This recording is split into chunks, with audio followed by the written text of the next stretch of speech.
मैं खुरमजरी अखोई लखीपुर की पूर्व कसार प्रेस क्लब की अखोई मेंबर इचिन नाउ फैमिली ngakani अखोई ngasi famjari basi nungaitaba phungdokpagi thorum amani haukiba aroi handaki puja aduda bir lachit sena hariba kangbu asina अखोई bangla mayekna iba banner amakak puja gi matamda makoina segai ki haibagi confirm oire asigumbasi matungda tawbidaba kanagumba jati amanasu jati amagi loan असी अखोना respect तौबीबा असुमना तौरगदी अखोई अमगा अमगा नुसिनबा लाकनी असिगुम्बा थोंग असी मतुंगदा तौबीदनबा लोइनाना सरकारना सुमसिगे मियेंग चंगबीदना हारिबा मियोसिंग असिगे मथक्ता दंडी पीबीनबा निंगसिंगजरी।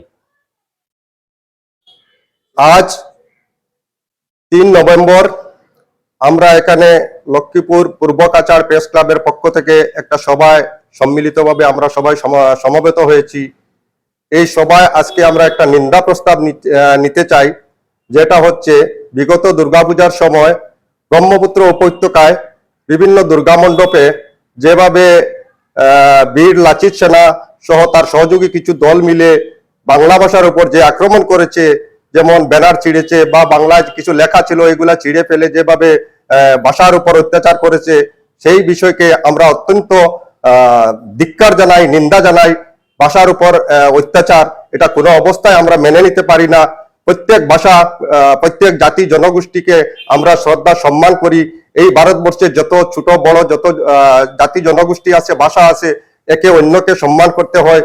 শুধু ব্রহ্মপুত্র উপত্যকায় যেভাবে বাংলা ভাষার উপর আক্রমণ করা হয় মাঝে মধ্যে, এটা মোটেই মেনে নেওয়া যায় না। এটাকে আমরা ধিক্কার জানাই। এই অশুভ কার্যকলাপের বিরুদ্ধে আমরা সরকারের দৃষ্টি আকর্ষণ করি, আর ভবিষ্যতে যাতে এইরকম কাণ্ড আর সংগঠিত না হয় সেই জন্য আমরা বীর লাচিত সেনার কাছে জানিয়ে দিতে চাই, এভাবে বৈষম্য সৃষ্টি করবেন না। আমরা বিভিন্ন জাতি জনগোষ্ঠীর মানুষ, আমরা শান্তি শৃঙ্খলার মধ্যে এই বরাক এবং ব্রহ্মপুত্র মিলে আমরা শান্তিপূর্ণভাবে বসবাস করতেছি যুগ যুগ ধরে। যেন অশান্তির সৃষ্টি না করা হয়। এইভাবে ভাষার আক্রমণ করলে বিভিন্ন জাতি জনগোষ্ঠীর মধ্যে মতভেদ বৈষম্য সৃষ্টি হয়। এভাবে বৈষম্য সৃষ্টি করে যাতে রাজ্যের মধ্যে অশান্তির সৃষ্টি না করা হয়, এই বিষয়টি তাদেরকে আমরা জানিয়ে দিতে চাই। এটা মোটেই কাম্য নয়, নিন্দনীয়। ধিক্কার জানাই আমরা এই প্রেস ক্লাবের পক্ষ থেকে এই ঘটনার নিন্দা জানাই। আজকে আমরা নিন্দা প্রস্তাব গ্রহণ করেছি। এই বলে আমার বক্তব্য এখানে শেষ করি। आज लखीपुर प्रेस क्लब में एक सभा में असम के ब्रह्मपुत्र वैली में गत दुर्गा पूजा का समय बांग्ला भाषा को बैनर में कुछ लाचित सेना के सदस्य लोगों ने और संगी साथी मिलकर बांग्ला भाषा का बैनर को तोड़ देना, फाड़ देना, गलत इस्तेमाल करना, ये हम लोग ये लखीपुर प्रेस क्लब की तरफ से इसका निंदा जना रहा हूं। भविष्य में भी ऐसा कार्रवाई ना हो। सब भाषा का सम्मान देना फर्ज है। सब असम में सब कोई शांति से रहे, कोई भाषा का निंदा न करे। बांग्ला भाषा अगर लिखा भी है तो इसको तोड़ फाड़, बैनर को गलत इस्तेमाल करना, ये इसका बहुत बुरा आदत है। ये ऐसा नहीं होना चाहिए। इसका प्रति हम असम सरकार से अनुरोध कर रहे हैं, जो लोग इसमें शामिल हैं बांग्ला भाषा के बैनर तोड़ने फाड़ने में, उनका ऊपर कड़ी से कड़ी कार्रवाई की जाए। ये बोलकर मैं अपना वक्तव्य यहीं पर समाप्त करता हूँ।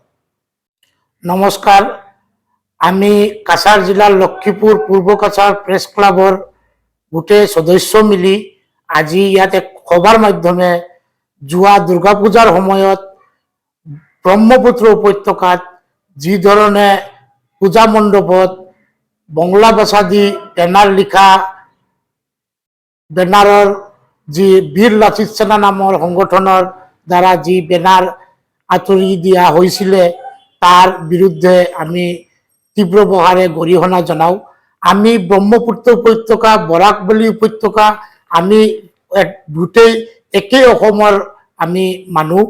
যি বাংলা ভাষাৰ প্ৰচলন আমাৰ বৰাকবেলিত আছে বুলি এইটো নহয়, আমাৰ ব্ৰহ্মপুত্ৰ বেলিতো বহুত ধৰণৰ বাংলা মাধ্যমৰ স্কুল কলেজো আছে। আমাৰ বৰাকবেলিতো অসমীয়া মাধ্যমৰ স্কুল কলেজবিলাক আছে যেহেতু বাংলা ভাষা আৰু অসমীয়া ভাষা আমি অসমত গোটেই জাতি জনগোষ্ঠী মিলি একেবাৰে নিজৰ থলীয়া হিচাপে আমি ইয়াত যুগ যুগ ধৰি বসবাস কৰি আহি আছো এই বীৰ লাচিত সেনাৰ দৰে সংগঠনে যি ধৰণৰ এই কাৰ্যটো কৰিলে আমি অসমীয়া ভাষাৰ বিৰোধিতা কৰিব যোৱা নাই আমি বাংলা ভাষাৰ বিৰোধিতা কৰিব যোৱা নাই আমি বেলেগ বড়ো ভাষাৰ বিৰোধিতা কৰিব যোৱা নাই আমি এইটোৱে মানে আজিৰ এই প্ৰেছ বিবৃতিৰ মাধ্যমে জনাব বিচাৰো যে আমি সব একেই অসমবাসী আমি অসমৰ সন্তান আমি বৰাক বেলিৰ হ'ব পাৰো বেলেগ বা ব্ৰহ্মপুত্ৰ বেলিৰ হ'ব পাৰে কিন্তু আমি সব একেই অসমৰ সন্তান যেহেতু যি কাৰ্য হৈছে দুৰ্গা পূজাত ব্ৰহ্মপুত্ৰ উপত্যকাত যি বাংলা ভাষাৰ ওপৰত বেনাৰ পোষ্টাৰ চিৰি আঁতৰি দিয়া পেলোৱা হৈছে এইটো কাণ্ডক আমি তীব্ৰ ভাষাৰে আমাৰ লক্ষীপুৰ পূৰ্ব কাছাৰ প্ৰেছ ক্লাবৰ সকলো সদস্যই তীব্ৰ ভাষাৰে গৰিহণা দিয়ে আৰু এনে কাৰ্যে ভৱিষ্যতে আৰু পুনৰাবৃত্তি নহয় বুলি আমি আশা কৰোঁ আৰু তাৰ লগতে আমি আসাম চৰকাৰক আমাৰ এই সৰু সৰয়া সংস্থাৰ পৰা লক্ষীপুৰ প্ৰেছ ক্লাবৰ তৰফৰ পৰা এইখন মানে আবেদন জনাব বিচাৰো যে এই ধৰণৰ কাৰ্যৰ যিসকল জড়িত বা যিসকলৰ জুই ব্যাপক বিচাৰি আছে সিহঁতক আমি তীব্ৰ ভাষাৰে দমন কৰাৰ কাৰণে আমি অসম চৰকাৰক আবেদন জনাইছো আজি আমি সবেই একেলগে বাস কৰি আছো যুগ যুগ ধৰি তেনেই থাকিব বিচাৰো যাতে অসম শান্তি আছে অশান্ত কৰি তোলা নহয় তাৰে আবেদন জনাইছো চৰকাৰক ধন্যবাদ